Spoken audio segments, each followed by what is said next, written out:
156টি satellite নিয়ে orbital guardian তৈরির পরিকল্পনা করছে চীন। মূলত মহাকাশের পরিস্থিতিগত সচেতনতা বৃদ্ধির লক্ষ্যে এই অরবিটাল গার্ডিয়ান স্থাপন করছে চীন। এই অরবিটাল গার্ডিয়ান মহাকাশে সংঘর্ষ এড়ানোর জন্য স্পেস ডেব্রিস বা মহাকাশ বর্জ্যের ট্র্যাকিংয়ের উপর জোর দিচ্ছে। সম্প্রতি চায়না গ্লোবাল টেলিভিশন নেটওয়ার্কের বরাতে এমনটাই জানা গেছে।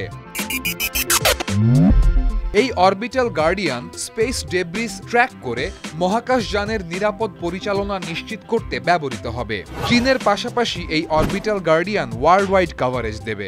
মোট 156টি স্যাটেলাইট নিয়ে তৈরি এই অরবিটাল গার্ডিয়ান মূলত একটি রেসপন্সিভ লো আর্থ অরবিট মনিটরিং নেটওয়ার্ক, যার লক্ষ্য স্পেস ডেব্রিস বা মহাকাশ বর্জ্য ট্র্যাক করা, কলিশন রিস্ক ফোরকাস্ট করা ও স্পেস ট্রাফিক ম্যানেজমেন্টে সহায়তা করা। এর ফলে স্পেস স্টেশন, স্পেসক্রাফট ও স্যাটেলাইটগুলিকে মহাকাশ ভিত্তিক হুমকি থেকে রক্ষা করা সম্ভব হবে।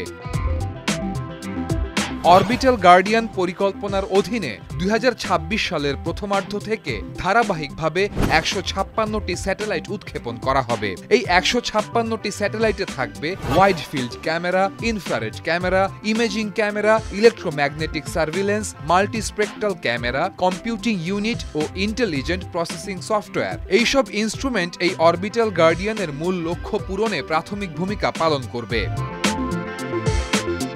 চীন মহাকাশে নিরাপত্তার ব্যাপারে বিগত দিনগুলোতে বেশ সচেতন ভূমিকা পালন করছে। চীনের 2022 সালের মহাকাশ সম্পর্কিত শ্বেতপত্রে 2026 সালের মধ্যে কক্ষপথের নিরাপত্তা বৃদ্ধি ও মহাকাশ বর্জ্য অপসারণের প্রযুক্তি বিকাশের উপর জোর দেওয়া হয়েছিল।